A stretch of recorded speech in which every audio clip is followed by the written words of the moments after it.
ప్రపంచ పర్యావరణ దినోత్సవం సందర్భంగా సంగారెడ్డి జిల్లా కాలుష్య నియంత్రణ మండలి ఆధ్వర్యంలో పోతిరెడ్డిపల్లి చౌరస్తా నుండి కలెక్టరేట్ వరకు పర్యావరణ దినోత్సవ అవగాహన ర్యాలీ నిర్వహించారు.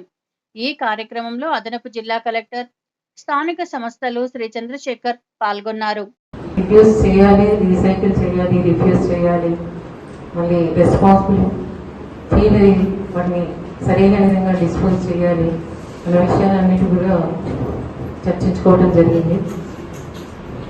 కాబట్టి మీ అందరికీ కూడా మంచి విషయాలు, అన్ని విషయాలు కూడా తెలుసుకున్నారు. అవేర్నెస్ అనేది మీకు చేయడం జరిగింది. కాబట్టి ఈ విషయాలను మీరు దృష్టిలో పెట్టుకొని ప్లాస్టిక్ని ఎంతవరకు వీలైనంత వరకు వాడకుండా చూసుకోవటము,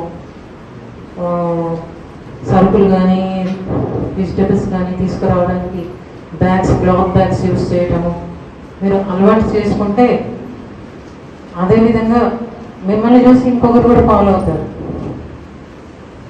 ఆ విధంగా మార్పు అనేది జరుగుతుంది. మీరు వాడటం అనేది తగ్గించుకుంటే ప్లాస్టిక్ ప్రొడక్షన్ అనేది జరగదు.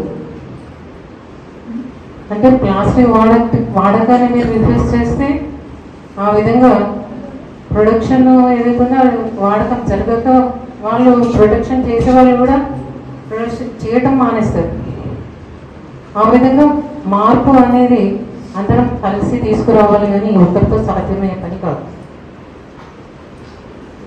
వీలైనంత వరకు మీరు ప్లాస్టిక్ను వాడకూడదు అనే విషయాన్ని మీరు మనసులో పెట్టుకొని ఆ విధంగా ఆచరించినట్లయితే మార్పు అనేది తప్పకుండా జరుగుతుంది.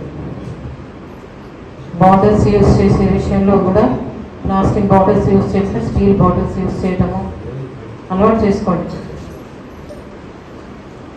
స్టీల్లో కూడా మంచి రకం స్టీలు, మళ్ళీ అందులో కూడా తక్కువ రకం ఉంటాయి, మంచి రకం స్టీల్ ఉందా లేదా ఆ విషయాన్ని చూసుకొని స్టెయిన్లెస్ స్టీల్ అట్లాంటివి చూసుకొని వాడకం చేయాలి.